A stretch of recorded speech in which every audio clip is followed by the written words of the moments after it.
Petrus, terwyl ek afgesonder het hierdie week, die Here my gelei om so 'n bietjie weg te trek van 1 Petrus af en ek gaan so 'n bietjie fokus om met die vroue te gesels, maar ook met die manne. So ek wil dit nog steeds, ons gaan so hier en daar dit intrek in Petrus in, en ek glo dit gaan in lyn bly, maar ons gaan so 'n bietjie vanuit 'n ander perspektief gesels vanmôre. So blaai saam met my in die Bybel na die boek van Rigters. Ek wil vanmôre so 'n bietjie met die gesels uit die boek van Rigters, en ek wil hê jy moet die Bybel oop hou by Rigters. Ons gaan bietjie hier en daar wegblaai en na 'n paar ander verwysings kyk, maar ons gaan hoofsaaklik kyk na Rigters hoofstuk 4. En ek wil graag vanmôre so 'n bietjie met die gesels, en ons gaan kyk na die lewe van Debora. Debora, die profetes wie God gebruik het om Israel te lei na vryheid. Debora wat God gebruik het om die Israeliete wat vir 20 jaar onder verdrukking en deur vervolging was in vryheid te lei saam met Barak. So ons gaan so 'n bietjie daarna kyk en kyk hoe het God haar gebruik as instrument om God se volk in vryheid te lei. Ons gaan so 'n bietjie kyk na die lewe van Debora. So ek wil vanmôre 'n vraag vra en dan gaan ons wil ek daai vraag antwoord voordat ons gaan lees. En my vraag is, wie was Debora?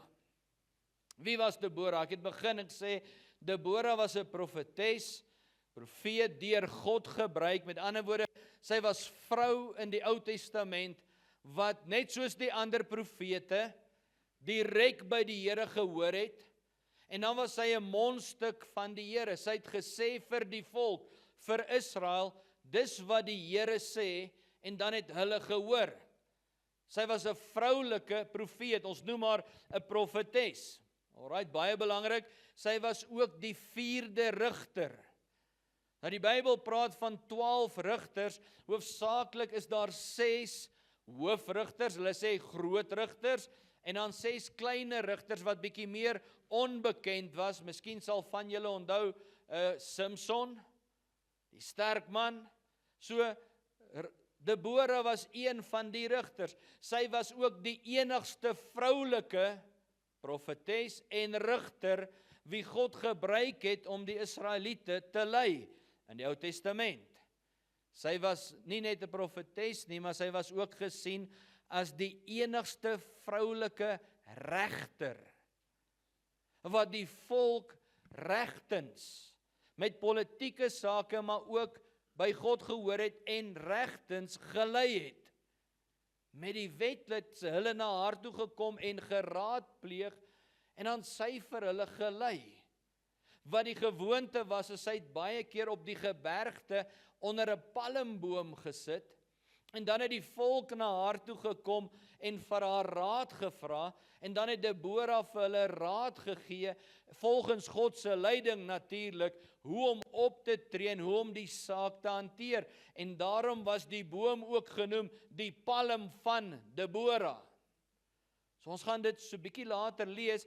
Alles wat ek vir jou noem nou, is net so vinnige agtergrond, omdat ons nie genoeg tyd het om dit alles te lees en op te som nie. So ek wil hê, jy moet dit in gedagte hou wanneer ons gaan lees. Debora was ook gesien en sy word geag, hoor mooi, as 'n militêre strateeg. En sy en saam met die hulp van Barak het God se volk gelei tot vryheid. Nadat hulle 20 jaar lank in gevangenskap, ek kan nie sê gevangenskap nie, maar onder vervolging en druk gelewe het, omdat die volk gesondig het teen die Here. Omdat hulle goddeloos geleef het, omdat hulle afgoderry weer toegelaat het onder hulle midde en nie gedoen het wat die Here gesê het hulle moet doen nie, kom die volk en die Here laat toe dat God se volk Israel vervolg word, mishandel word, te nagekom word vir 20 jaar lank. Nou lees saam met my, en soos wat ons lees, gaan ek bietjie stop en verduidelik met u deel dit wat die Here op my hart gelê het, en ek hoop vanmôre dat die Here met elkeen van ons gaan deel. Kom ons lees Rigters hoofstuk 4 vanaf vers 1. Vers 1 sê, maar na die dood van Ehud, het die kinders van Israel weer gedoen wat verkeerd was in die oë van die Here. En dan vers 2 sê, daarom het die Here hulle verkoop, dis Israel, in die hand van Jabin, die koning van Kanaan. Hy sê, wat in Hasor regeer het, en sy leerowerste was Sisera, 'n inwoner van Haroset, van die heidene. So nou sien ons dat Debora en die Israeliete en die volk gelewe het onder die mag en die heerskappy van hierdie goddelose koning. Omdat die vers 1 sê, hulle verkeerd gedoen het in die oë van die Here. Rigters 4 vers 1 en 2. So ek wil vanmôre so 'n bietjie met u gesels, en ook met elke vrou en moeder, maar ek glo ook ons as manne gaan vandag hier iets uit kan leer. Wanneer ons kyk na hierdie 2 verse voor ons aangaan, dan wil ek 'n paar punte vinnig vir u uithaal. Wanneer iemand oor jou heers, wanneer iemand oor jou regeer, soos in hierdie geval, dan beteken dit, jy as mens het nie die autoriteit, die heerskappy, om te kan regeer in daai land nie. En omdat Israel teen God gesondig het, omdat hulle verkeerd gedoen het wat in die oë van die Here is, wil ek dit so verduidelik, vir 20 jaar het die Here sy hand van beskerming, voorsiening en seën van hulle lewe af gelig. En het hy toegelaat dat hierdie goddelose koning, en hy noem sy naam daar Jabin, met sy mense, en die woord, ons gaan nou lees, met 900 strydwaans, die Israeliete aanval, van hulle kom steel, oor hulle kom heers, hulle selfs kom doodmaak. Neem gou in gedagte, 20 jaar lank, nie 1, 2, 3 geleenthede nie, vir 20 jaar lank was hulle vervolg en onderdruk, omdat hulle verkeerd gedoen het, wat in die oë van die Here was. En tydens hierdie tydperk, kom die Here en hy wek vir Debora op, om te midde van dit wat gebeur, die volk nog steeds te lei. Maar te midde van dit alles is die vrees, die volk vasgevang in vrees, in bekommernis, hulle is hopeloos. Hoekom? Want hulle is vasgevang onder hierdie heerskappy. Kom ons lees vers 3, hy sê, en die kinders van Israel, dis God se volk, het die Here aangeroep. Sê saam met my, aangeroep. Maar nou stop daai stelling, lees saam met my verder, hy sê, want hy, wie's daai hy? Dis Jabin, die koning van Kanaan. Hy sê daar, het 900 eysterwaans gehad, en die kinders van Israel 20 jaar lank verdruk. Ons het nou net daaroor gesels. Ek wil so 'n bietjie met jou verder gesels. Hy sê daar, of ek wil vir u sê, daar is baie mense vandag, wat net soos hierdie Israeliete, baie vaskyk in die vyand se omstandighede wat hy oor hulle lewe bring. Hulle kyk vas in die weermag van die vyand, en hulle kyk vas in sy 900 eysterstrydwaans. Jabin kom en hy val hulle aan met weermagte wat sterk is. Die Israeliete voel verslae. Hulle voel hopeloos, en al wat hulle sien is die vyand se aanslag en hoe sterk hulle is. En ek dink vir 20 jaar vergeet hulle van wat God vir hulle gedoen het en wat hy steeds vir hulle doen. En net so is daar baie mense in vandag se lewe wat vergeet wat God vir hulle gedoen het en wat hy nog steeds vandag vir hulle doen. Jy sien, ja, finansiële druk is 'n werklikheid. siekte, egskeiding, werkloosheid, swak dienslewering is aan die orde van die dag. Maar ek wil ook vanmôre sê, die God wat ons dien, is nog steeds in beheer en is die God wat regeer.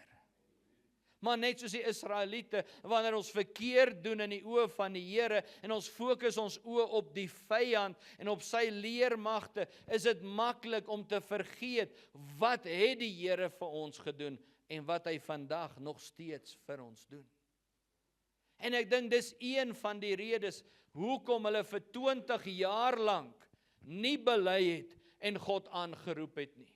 Hoekom sê hierdie vers in een stelling vir ons, en hulle het die Here aangeroep.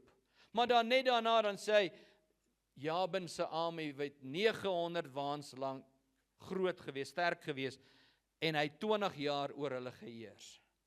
Het dit miskien 20 jaar vir hulle gevat, voordat hulle erken het, hulle moet God aanroep.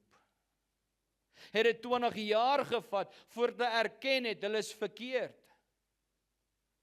20 jaar gevat, voordat hulle besef het, ons het weggetrek van die Here af, en ons het verkeerd gedoen in sy oë. En die hartseer saak is so baie, word ons vasgevang in ons eie lewe, ons omstandighede, en ons sien net dit wat om ons aangaan, die vyand en sy waans. En ek glo die Here wil hê ons moet op 'n plek kom, vers 3, daar in Rigters 4, waar ons as kinders van die Here God aanroep, te midde van dit wat om ons aangaan. Te midde van die weermag, te midde van hierdie 900 eysterstrydwaans, te midde van die omstandighede wat jy dalk niks aan kan doen nie. Die woord van die Here sê, en die kinders van Israel het God aangeroep. Ek glo met alles in my, wanneer ons die Here aanroep, God se woord sê, en ons draai weg van ons bose weë af, dan verander sake.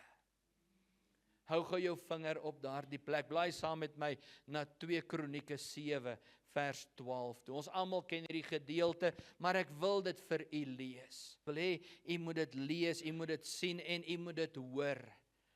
Hy lees soos volg, hy sê, en dis God wat hier praat, hy sê, as ek die hemel toesluit, dat daar geen reën is nie, of as ek die sprinkaan beveel om die land af te eet, of as ek pes onder my volk stuur, en my volk, oor wie my naam uitgeroep is, van wie praat die Here hier? Hy praat van sy volk, hy praat van Israel, maar kan ons vandag ook sê, sy volk stel ook ek en u voor in die Nuwe Testament. En ek dink daar's baie mense vandag ook, wat onder 'n vloek of onder 'n binding lewe, veral as hulle nie kinders van God is nie. Maar dan is daar ook kinders van God, wedergeborenes, wat toelaat dat vloeke en bindinge oor hulle kom as gevolg van, omdat hulle verkeerd doen wat in die oë van die Here is. Amen. Nou sê die woord van die Here, as hy die hemel sluit, en hy nie reën stuur nie, en hy die sprinkaan beveel om die land af te eet, of as ek, hy sê, die pes onder my volk instuur, hy sê, en my volk, oor wie my naam uitgeroep is, hy sê daar, hulle verootmoedig en bid, en my aangesig soek, en hulle bekeer van hulle verkeerde weë. Kom ons stop net gou daar. Hy gee hier vir ons 'n paar baie belangrike punte. God sê, as hulle self verootmoedig, wat beteken dit? If they humble themselves, as hulle self voor God kom neerplaas, dan sê hy, kom bid. Is gebed nog deel van ons lewe? Het gebed net 'n deel geword van wanneer ons eet, of wanneer ons iets soek by die Here, of het ons daai verhouding met die Here? So hy sê, kom humble, kom verootmoedig, kom verneder jouself voor die Here. Hy sê, as hulle bid, as hulle my aangesig soek, met ander woorde, as hulle verhouding met my soek, Dan gaan hy verder, hy sê, en hulle bekeer van hulle verkeerde weë. Ons het nou net in Rigters gelees, hulle het gedoen wat verkeerd is in die oë van die Here. Met ander woorde, bekering is, ek draai my rug op wat verkeerd is, wat ek verkeerd doen, en ek loop weg. Ek het nie meer deel daaraan nie. Nou sê hy daar, ek loop weg van dit wat verkeerd is. Hoor wat sê die Here dan? Hy sê, dan sal ek. En hy sit nogal die akiet daarop, hy beklemtoon dit. Hy sê, dan sal ek as God uit die hemel hoor. Waar's God? In die hemel. Ek sal uit die hemel hoor en hulle sonde vergewe. Dis die eerste sleutel. Ons soek altyd eers die deurbraak. Ons soek altyd eers die verlossing. Ons soek eers die broodjie. Nee, wat sê God? Ek sal eers hulle sonde vergewe. Want dis die belangrikste rede hoekom Jesus aarde toe gekom het. Meer as die broodjie wat ek en jy moet eet, is die sonde wat vergewe moet word. Vir die ongeregtigheid en die sonde. Wat sê hy? Sê, dan sal ek uit die hemel hoor en hulle sonde vergewe en hulle land genees. Dis iets wat ons land, Suid-Afrika, nodig het. Is dat ons land moet terugkeer na die Here. Ons land, ons mense, ek en jy, ons Afrikaner volk, elke mens, elke taal, elke nasie ingesluit, moet ons self verootmoedig voor die Here. Ons moet bekeer van ons goddelose weë. Ons moet bid, ons moet terugkeer of tot bekering kom as hulle nog nie by die Here was nie, maar ons moet by die Here uitkom. Dat hy ons sonde kan vergewe, dan kan hy ons land genees. Geen Sangoma, geen predikant, geen president, geen mens kan die land genees. Dis Jesus wat genees. So ons moet bid dat leiers tot bekering kom. Bid dat die leiers wegkom van hulle goddelose, bose, ancestral worship af en terugkeer of tot bekering kom en God dien. Ek wil vanmôre met mamas ook praat, want dis waarvoor vroue moet bid. Dis waarvoor ons as mamas, ons kinders moet lei, en moet leer. Keer terug na die Here toe. Vers 15 wil ek hê jy moet ook hoor van 2 Kronieke 7. Hy sê, nou sal my oë oop wees, sê die Here, en my ore luister na die gebed van hierdie plek. Met ander woorde, wanneer my volk hulle verootmoedig en bid en ek genees hulle land, dan sê die Here, dan sal my oë oop wees en my ore luister na hierdie plek. Wat 'n awesome belofte, net om by te voeg. Kom ons gaan nou na Rigters 4 vers 3 toe. Hy sê daar, en die kinders van Israel het die Here aangeroep. Ek glo wanneer die kinders van God hom aanroep, dan hoor die Here. Glo u saam met my vanmôre? Ek praat nie van sondaars, ek praat nie van mense wat nie 'n verhouding met die Here het nie. Ek praat nie van die wêreld wat dit maar net doen uit gewoonte en tradisie nie. Ek praat van kinders van die Here. Mense wat 'n verhouding met die Here het. Ek glo dat wanneer 'n ma in die gaping staan vir haar kinders, dan hoor die Here daai mamma se hart. Mama, ek praat vanmôre met jou op hierdie Moedersdag. Wanneer 'n ma in die gap staan vir haar kinders en sy bid vir haar kinders, dan hoor God jou hart. Moenie ophou bid vir jou kinders nie. Al is hulle harte hard, al wil hulle nie hoor nie, al sê hulle moenie met my praat oor die Bybel nie, al sê hulle moenie vir my bid nie, hulle het nie 'n sê in jou lewe as mamma wat jy mag doen en nie mag doen nie. Jy mag die Here aanroep en jy moet die Here aanroep vir jou kinders. Ek glo met alles in my, 'n ma wat intree vir haar kinders, God hoor haar hart. Amen. Ek glo 'n vrou wat die Here aanroep vir haar man. God hoor haar hart. Moenie ophou bid vir jou man nie. God het jou geroep om in te tree vir jou man. Jy is 'n skild in die geestesriem vir jou man. Al dien hy dalk nie nou die Here nie, maak hom toe, roep 'n afspraak in die geestesriem oor jou man se lewe, totdat hy tot inkeer kom. Bid vir jou man. Vir die van julle wat nog nie getroud is nie, bid nou al vir jou man om tot inkeer te kom. Bid dat hy nou al God dien. Bid dat hy 'n Godvreesende man sal wees. Bid vir jou man. En leer jou dogter om te bid vir haar man. Jy weet nie wie hy is nie, maar God weet wie hy is. Amen. 'n Vrou wat bid, kan omstandighede verander. Ek glo wanneer 'n vrou die Here aanroep vir haar land, vir haar mense, dan hoor God daai vrou se stem, net soos met Debora, want God is nie 'n aannemer van persoon nie. Ek vra myself die vraag, hoekom het God dit goed gedink om Debora te gebruik as een van die 12 rigters? Hoekom het die Here dit goed gedink om een vrou in te plaas in die Bybel en haar te laat uitstaan?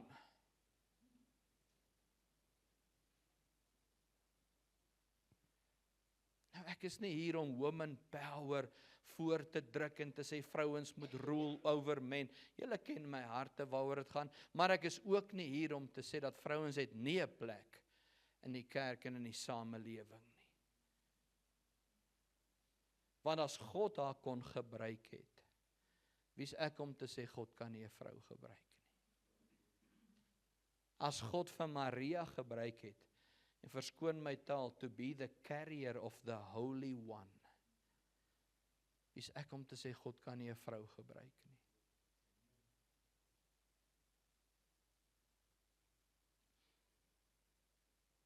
In 1 Petrus 3 vers 12 het ons verlede week gesê, want die oë van die Here is op die regverdige en sy oor is tot hulle gebed gerig. Ek glo wanneer vroue en manne en vroue en mammas God aanroep en bid, dan hoor hy hulle gebede. Vers 4 van Rigters 4, kom ons lees dit. Die vinger op daai plek gehou. Ek blaai so 'n bietjie rond, maar ek probeer 'n prentjie vir u skets vanmôre. Hy sê, en Debora 'n profetes, die vrou van Lapidot. Hy sê, het in die tyd Israel gerig. So sy was nie net 'n profetes nie, sy het die volk gerig. Sy het hulle gelei. Sy was die rigter. Sien u dit in die Bybel? Die Bybel lieg nie. So wie was die leier van die volk in daai tyd? Debora. Nou dit was 20 jaar verdrukking, maar nadat net vir interessantheid sy hulle gelei het in die oorwinning oor daai volk, as jy die Bybel gaan aanlees, was daar 40 jaar van vrede na hierdie tyd. En na hierdie 40 jaar van vrede het die volk weer gedoen wat verkeerd was in die Here. Toe was hulle weer 7 jaar in verdrukking en vervolging. Dit was 'n gewoonte, lyk dit my, wat aangegaan het in Israel vir 'n periode. Hulle is in vryheid, dan doen hulle wat verkeerd is in die oë van die Here, dan gaan hulle terug in vervalling.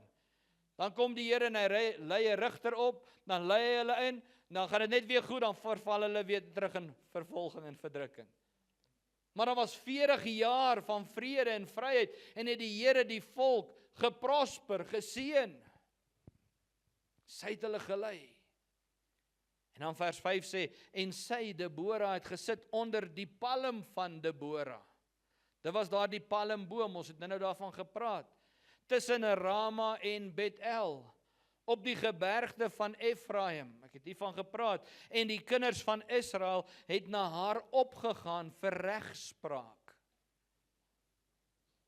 Nie net die vroue nie, die kinders, maar hy praat nie net van klein kindertjies nie, hy praat van die volk, manne en vroue en kinders ingesluit. Die mense, Israel het na haar toe gegaan.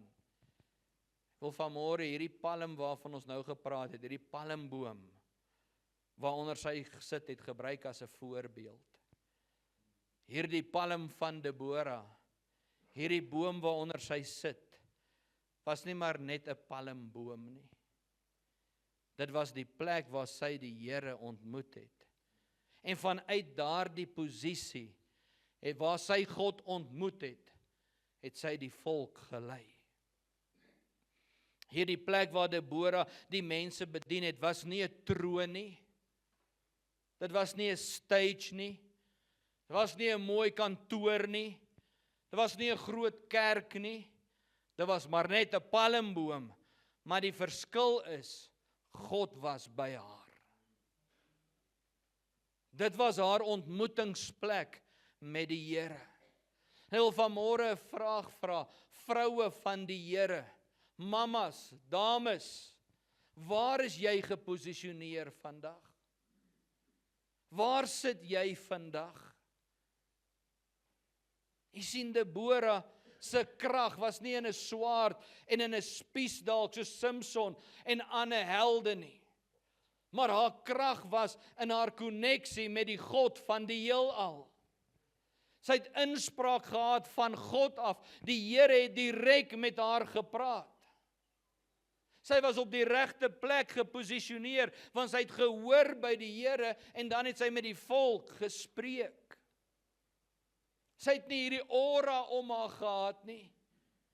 Sy het nie hierdie mikrofoon gehad met 'n stage met hierdie wit troontjie om haar soos baie vandag te doen nie. Sy het nie hierdie titel gehad van goewerneur en sterke Gideon en nee, sy was Debora onder die boom. As ek dit in Afrikaans kon sê, die palm van Debora. Maar weet jy wat, wanneer die volk na haar toe gegaan het, kon sy hulle lei. Dan kon sy sê, so sê die Here. God het haar gebruik. So verander het daai palmboom dalk gelyk maar net as nog 'n boom. Vir haar was dit 'n posisie van heerskappy en autoriteit. Dis haar plek waar sy 'n ontmoeting met God gehad het. My vraag is, waar's die ander vroue? Waar's die ander mans? Nou as ons hoofstuk 5 lees, die lied van Debora, as jy net verbyblaai, dan sal jy sien, hulle sê daar, die lied van Debora, dat Debora en Barak het 'n lied saam gesing en geskryf. Dan sing hy hier, en ons gaan dit dalk later lees, hang af hoe die Heilige Gees lei, dat hulle sing daar, hy sê die manne en die reisigers het gebewe van vrees, hulle was bang, hulle het weggekruip. Hy sê, maar ek, die moeder Debora, het opgestaan. Waar was die ander? Waar was die ander? Die ander kon dalk ook opgestaan het, maar waar was hulle? Jy sien, wanneer 'n moeder die Here heilig in hulle hart, volgens wat ons laasweek gesê het in 1 Petrus 3:15, dan word sy 'n kanaal waardeur God haar gesin kan seën, want sy het God geheilig in haar hart. Sy's geposisioneer op 'n plek waar God haar kan gebruik. Of sit sy onder 'n palm tree with her friends, with a cup of tea and a skinderparty. Ek het nou amper gedog ek's 'n poet. Is dit 'n ladies night out? Sit hulle daar met 'n koppie tee in die sitkamer en kuier, of vrees en bewing van wat om ons aangaan? Daar's 900 strydwaans. Waar's die manne? Kyk na die ekonomie. Wat gaan van ons kinders word? Waar's my man? My man het nie werk nie. Wat gaan aan? Of staan sy op die berg en sy roep God aan vir haar volk, vir haar mense, vir haar kinders, want sy weet dat die Here wat haar God is, kan deurkom en gaan deurkom. Waar is jy geposisioneer vandag? Is jy onder die palm, soek jy God? Of wie het inspraak in jou lewe? Nou ons weet nie hoe oud sy was nie. Die Bybel sê nie sy was 'n jong of 'n ou vrou nie. Al wat sy sê, al wat die woord sê is, sy het God gesoek. Sy het gehoor wat die Here sê. So ek dink nie ouderdom speel 'n rol hier nie. Ek dink nie dit het te doen nie met ouderdom, dit het te doen met 'n hart van, is jy uitverkoop en hoor jy by die Here? 'n moeder se hart wat op God gefestig is. Jy sien die storm daar buite kan maar woed, maar sy is nie bekommerd nie, want sy ken die God wat die storm stil maak. Want haar hart is gefokus op die God wat die storm stil maak. Kom ons lees Rigters 4 vers 6. Vers 6 sê daar, en toe laat sy, dit is Debora, Barak roep, as ek dit so kan stel. Toe laat sy Barak, die seun van Abinoam, uit Kedes in Naftali roep, en sê vir hom, hoor wat sê sy, het die Here, die God van Israel, nie bevel gegee nie, gaan trek na die berg Tabor, en neem 10.000 man van die kinders van Naftali, en van die kinders van Sebulon met jou saam. So sy vra nie vir hom, kom ons gaan doen dit nie. Sy sê vir hom, het die Here nie vir jou gesê, jy moet dit doen nie? Het klink so amper vir my 'n ma wat met 'n kind praat hierso. Het ek nie vir jou gesê, jy moet luister nie? Sien julle ook dit amper? Het ek nie vir jou, het die Here nie vir jou gesê, Boetie, dis nou tyd om te hoor wat ek vir jou sê nie? Sien julle ook dit amper so? Sy sê, het die Here nie vir jou gesê, jy moet dit doen nie? Dis nou die tyd. Hoor wat sê sy daar vers 7. Dan sal ek, Sisera, dis God wat hier praat, nê? Die leerowerste van Jabin, met sy strydwaans en sy menigte na jou, na die spruit Kison trek, en ek sal hom in jou hand gee. Dis 'n belofte. So God praat met Debora, sy kom en sy sê vir Barak, het die Here nie vir jou gesê, jy moet dit en dit doen nie? Jy sien, Debora het 'n spesifieke roeping gehad. Sy het 'n spesifieke doel gehad wat sy moes verrig. As sy daardie dag stil gebly het en nie gepraat het nie, het Barak dalk nooit opgetrek om die vyand te gaan oorwin nie. Want sy vra vir hom, het die Here nie met jou gepraat en vir jou gesê nie? Wat vir my sê, die Bybel spreek dit nie so uit nie, maar as ek net in my mensliker wyse dink, miskien het die Here al met Barak gepraat, maar uit vrees het hy niks gedoen nie. Hy het dalk gewag vir bevestiging, vir 'n versie, vir nog 'n man of vrou om op te staan, vir nog 'n army om op te kom, om hom te kom help. Die Bybel sê dit nie, maar die vraag hoe sy vra is, het die Here nie vir jou gesê, jy moet dit doen nie? Ek lees dalk iets in wat daar nie staan nie, maar dit wys vir my, hy moes beweeg, hy moes iets doen. So dit sê vir my dat Debora het 'n doel gehad. Sy het 'n spesifieke roeping gehad. Ek glo dat wanneer ons die woord van God verder studeer, dan sal ons ook verstaan, en ons sal raak sien dat wanneer sy hier praat, en wanneer sy doen wat sy doen, wanneer sy profeteer, wanneer sy dit sê, doen sy dit nie om raak gesien te word, of om 'n plek te hê dat mense haar moet raak sien nie, maar sy doen dit omdat sy haar volk lief gehad het. En omdat sy gesien het waardeur haar volk gaan, en omdat hulle vir 20 jaar al onder verdrukking deurgaan, staan sy op en sy sê, dit is tyd.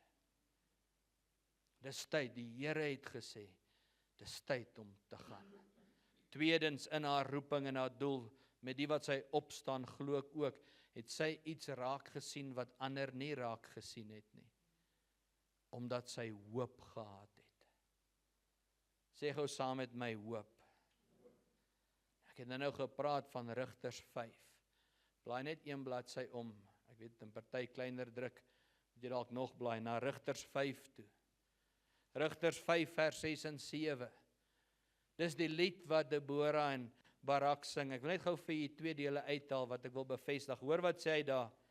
Vers 6 in Rigters 5 sê, en in die dae van Samgar, die seun van Anat, in die dae van Jaal, was die paaie verlate, en die reisigers het langs sy paaie gegaan.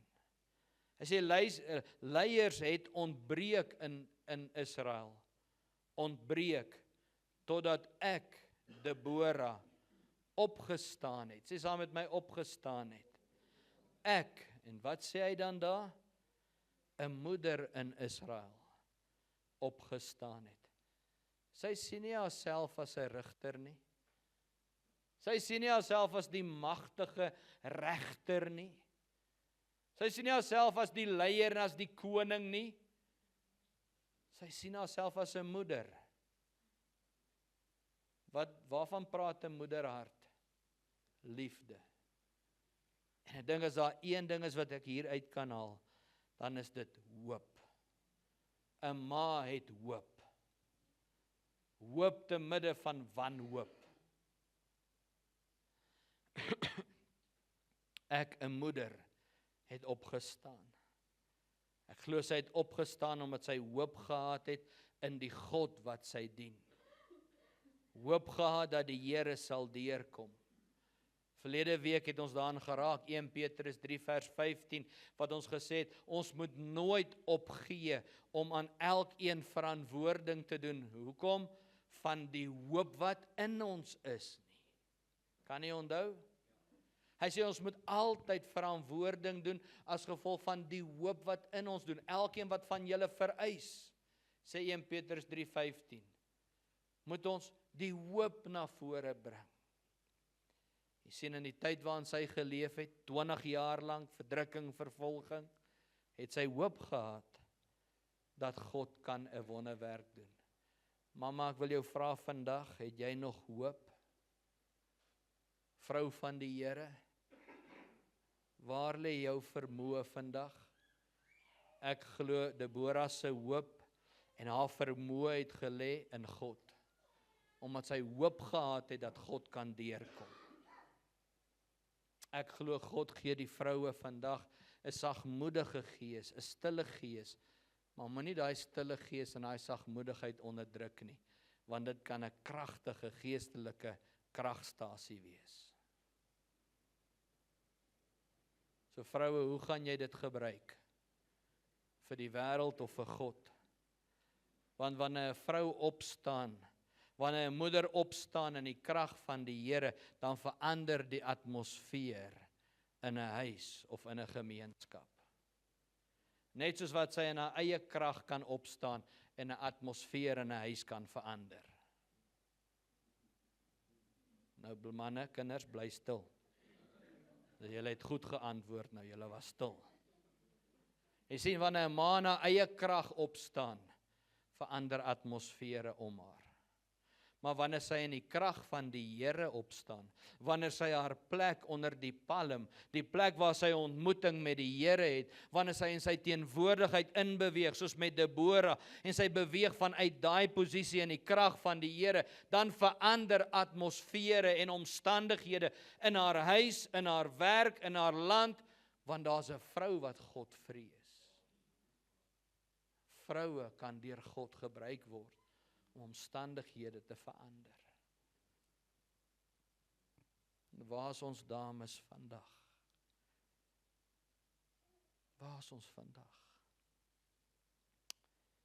Hoor die volgende gedeelte, vers 8. Hy sê, maar Barak sê vir haar, as u met my saamgaan, onthou sy sê vir hom, jy moet gaan oorlog maak, sal ek gaan, maar as u nie met my saamgaan nie, gaan ek nie. Dit klink so amper vir my so, Barak, jy hierdie magtige generaal van die weermag, want dis wat hy was. Hy was 'n generaal in die weermag. Hy was 'n groot kop in die army en hy het geweet om oorlog te maak. En hier sit Deborah, sy het nie 'n wapen nie, sy het nie 'n bazooka nie, sy het nie 'n spies nie, sy het nie 'n swaard nie. Sy's 'n profetes wat by die Here hoor. Net ek wil die prentjie skep, sy sit onder die boom. Sy bid, want dis hoe mense haar partykeer sien. En hy sê vir haar, as jy nie saam oorlog toe gaan nie, gaan ons nie. Wat 'n invloed het sy nie gehad nie. Jy sien, was dit oor hoe great sy was? Nee, dit was oor hoe great haar God was. En die volk en Barak het geweet, as sy nie saamgaan nie, is daar moeilikheid. Maar as sy saamgaan, gaan God saam, want waar sy is die Here. Ons het vroue en manne nodig om saam met ons te gaan, want God gaan saam met Godvreesende mense. Maar ek wil dit verder vat. Ons het vroue en mammas nodig wat God vrees in ons samelewing vandag. Mag ek vandag sê, of jou kinders dit like of nie, hulle het jou nodig, mamma. Ouma, hulle het jou nodig. of hulle jou like of nie. God het jou nie geroep om hulle maatjie te wees nie. Hulle hoef jou nie te like nie. Jy's nie hulle chommy nie. Sy het nie saam met die kinders rondgedans in die strate en onder die tuine rondgespeel nie. Sy was op die berg in die teenwoordigheid van die Here onder die palm ingetree vir hulle. Met baie liefde, ons as mamas moet ophou om ons kinders se maatjies te probeer wees. En ons moet die mamma wees wie God jou geroep het om te wees. Amen. Ouma, hou op om jou kinders net te bederf. Daar's 'n plek daarvoor, maar jy moet hulle ook by God uitkry. Amen. Die kinders sê, "Eina, ouma." Jy sien, hierdie generaal wou nie beweeg nie, as sy nie saamgaan nie. Die resultaat, wanneer 'n vrou in haar goddelike doel inbeweeg, dan gebeur die bonatuurlike. Dames, ek wil hê in afsluiting, julle moet my hoor vandag. En ek wil dit mooi en duidelik stel. Jy hoef nie te veg met aardse wapens nie. Jy hoef nie te veg met die polisie, met 'n hofbevel of met prokureurs of met die howe nie. Al wat jy moet doen is jy moet jou hart heilig voor die Here. Jy moet jouself posisioneer in God se teenwoordigheid. Jy moet hoor wat die Here sê en dan moet jy doen wat hy sê. Want God is by magte om die bo-natuurlike, bo-menslike te doen. Ons wil partykeer ons omstandighede met ons eie hande aanpak. Ons wil omstandighede verander deur hof toe te gaan, deur dinge te doen, deur mense te probeer forceer, in plaas van om by die boom, die palm van Debora uit te kom. Af te sonder en by God uit te kom.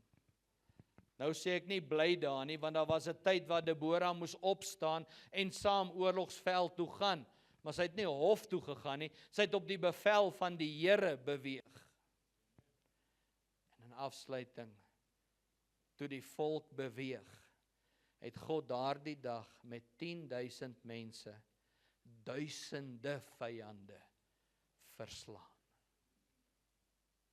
Nou ek weet as ons praat van duisende, klink dit baie. As jy die ratio kyk van die hoeveel Israeliete dit was en hoeveel die vyande was dit baie min wat baie verslaan het. Inteendeel, die geskiedenis leer ons dat daai 900 eysterwaans het so vasgeval in, hulle dink dit was modder, dat daai waans niks kon doen nie. Dat die koning van Sisera weggespring het en weggehardloop het, gevlug het vir sy lewe en gaan wegkruip het in 'n tent. Julle ken die verhaal. En hoe dat 'n vrou hom doodgeslaan het met 'n tentpen en 'n hamer deur sy kop, deur sy slaap in die grond vasgepen het. Want hy het gevlug vir vrees. Toe die Israeliete saam met Debora en Barak hulle begin verslaan. Ken julle hierdie geskiedenis? Dis tyd om Bybel te lees. Amen. Kosbaar. Dis nie tyd om oor dit alles vanoggend te preek nie. Ek noem vir jou dat wanneer 'n vrou opstaan, kan sy haar man en haar kinders so bemoedig om die bo-natuurlike te doen. Ek sê nie sy moet die priester in die hoof wees en sy moet control en rule nie, want Debora het dit nie gedoen nie. Sy het haar nie gesien as die een wat die broek dra nie. Sy sê, ek het as moeder opgestaan. Jy sien die voorbeeld wat God hier vir ons uitbring, sy het haar plek geken, maar sy het regeer met autoriteit in Jesus. Sy het gepraat toe God gepraat het. Mamma, jy het 'n plek in jou huis. Jy het 'n plek in hierdie kerk. Jy het 'n plek in ons samelewing. Miskien nie die plek wat die wêreld jou wil inforceer nie. Miskien nie die prentjie wat die wêreld en sosiale media probeer vorm nie, maar God het 'n plek vir jou. En weet jy wat, as jy in daai goddelike roeping inbeweeg, dan kan die bo-natuurlike plaasvind. Want dan word jy 'n kanaal waardeur God werk. En miskien vandag voel jy ek bid en dit gebeur nie. Moenie ophou nie, want sy het vir 20 jaar lank gaan bid. Daar was 20 jaar lank oorlog, maar die uur en die tyd het gebeur toe die draaipunt plaasvind.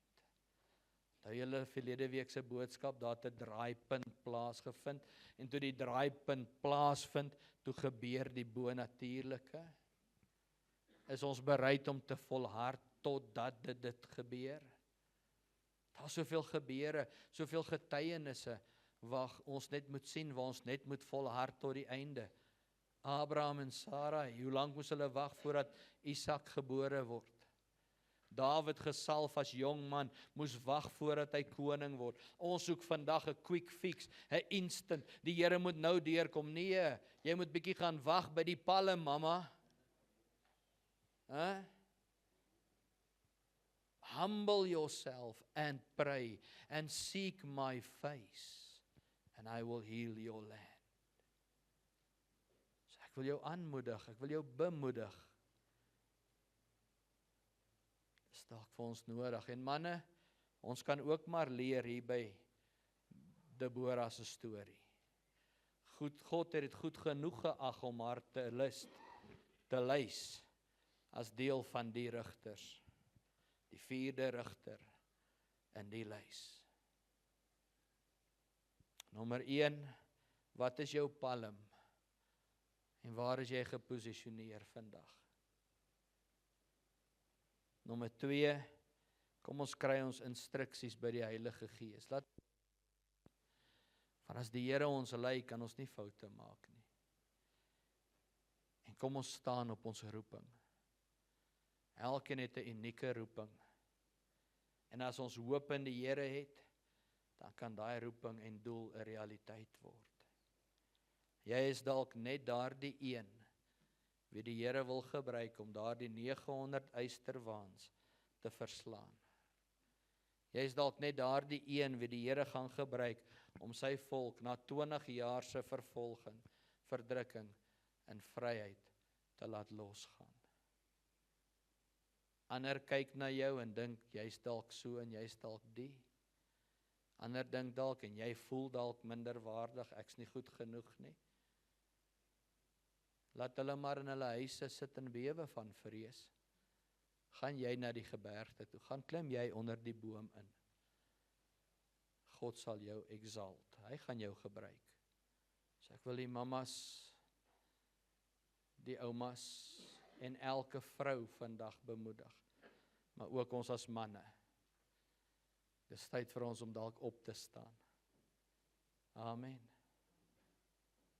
Ek wil die woord submit vanmôre en bid dat die Heilige Gees die naprediker sal wees.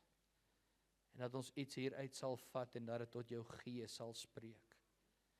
As dalk van u wat al jare bid en jare wag, ek wil jou encourage, ek wil jou bemoedig, moenie opgee nie. Moenie ophou om te probeer nie, moenie ophou glo nie. Die sleutel lê hier in vers 3. Hy sê, ek dink is vers 3, en die volk van die Here het die Here aangeroep. Nadat hulle gedoen het wat verkeerd was in die oë van die Here, het hulle die Here aangeroep. So kom ons buig ons hoofde net vir 'n oomblik. Miskien sit jy hier vanmôre, en jy sê, Eben, Gees van die Here het tot my gespreek vanmôre.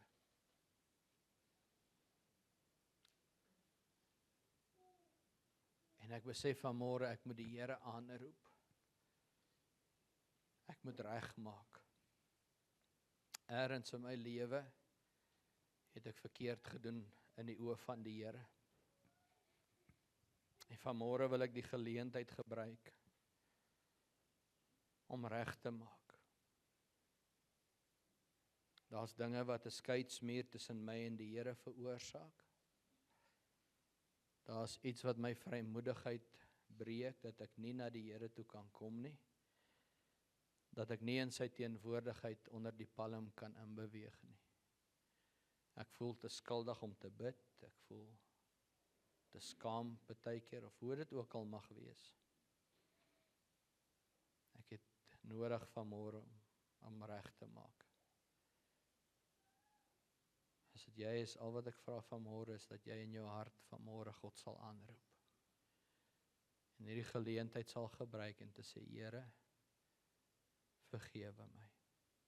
En wanneer ons sê jy moet God aanroep, dan beteken jy moet erken. Ek was verkeerd. Ek is jammer. Here, vergewe my. Dis belydenis. Die Here sê, hy wat bely met sy mond, waaragtig berou het, hy wat vergifnis vra, God is getrou en regverdig, en hy sal hulle vergewe. En dan moet ons iets doen. Ons moet regmaak. So daar waar jy sit, begin net so 'n bietjie met die Here te gesels, op jou eie manier. Sê, Here, ek is jammer. Miskien was jou oë ook gerig op die vyand en op die strydwaans, op die finansiële probleme, op die omstandighede, die ekonomie. Miskien op die vrese, wat gaan gebeur met jou besigheid, wat gaan gebeur met jou kinders, wat gaan gebeur met dit wat om ons aangaan. Is daar 'n toekoms? En partykeer is dit maklik om in daai ding te val, in daai groef. Partykeer is dit maklik om so deur die nuus gemanipuleer te word, dat 'n ou vergeet van wat het die Here gedoen en wat hy vandag nog steeds doen. En in Sondagskool het ons daai liedjie gesing, tel jou seëninge, tel hulle een vir een. Ons vergeet van daai seëninge, want ons kyk na al hierdie goed om ons, en partykeer moet ons net kom sê, Here, ek is jammer. Ek kom terug, ek bekeer my tot U. So net vir 'n oomblik daar waar jy sit, praat so 'n bietjie met die Here. Vader, ons as gemeente wil vanmôre net in die Geestesriem kom. En as daar enige iets is wat ons as gemeente in U oë verkeerd gedoen het, Here, wil ons kom bely. As daar areas is waar ons as gemeente in ons eie krag beweeg of in ons eie dinge doen, dink ons kan in onsself staan en of in ons tradisies of in ons sisteme voortbeweeg, waar ons U een kant skuif, dan wil ons vanmôre kom sê, Here, vergewe ons. En kom was ons skoon met U bloed en ons wil bekeer van dit. Ons vra dat U vir ons sal goddelike wysheid en insig gee, om dit reg te kan doen, volgens U woord en U leiding, Heilige Gees. Here, ons wil onder geen vloek of binding lewe of verwyderd van U teenwoordigheid nie, geen skeidsmuur. Maar ons wil onder U volle heerskappy en krag en in U vrede lewe. En net so elkeen van ons as individu in U liggaam. Kom was ons met U bloed, Here, kom reinig ons. En humble ourselves, verootmoedig onsself voor U, Here.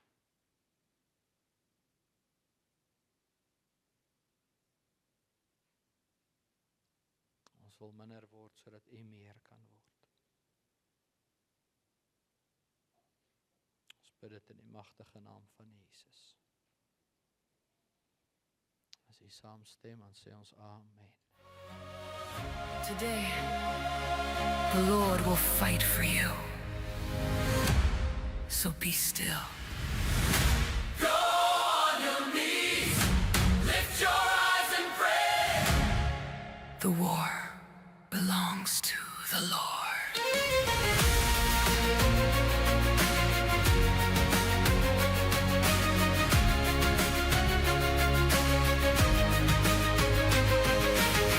I hear the drums of the enemy marching. I feel the ground shaking under my feet. But you don't call me into panic, you call me into belief. I hear heaven's whisper rising. Stand still and watch me when I've seen the giants in the valley. I've counted every sword and spear, but you remind me in the battle, this fight is mine, do not fear. I won't move by what I'm seeing, I won't bow to what I feel. You are speaking over chaos, your promise is my shield. The war belongs to the Lord Jesus. The battle is not mine. I stand still in attention while Herod draws the line. When the armies rise against me and the ground beneath me shakes, I will watch the hand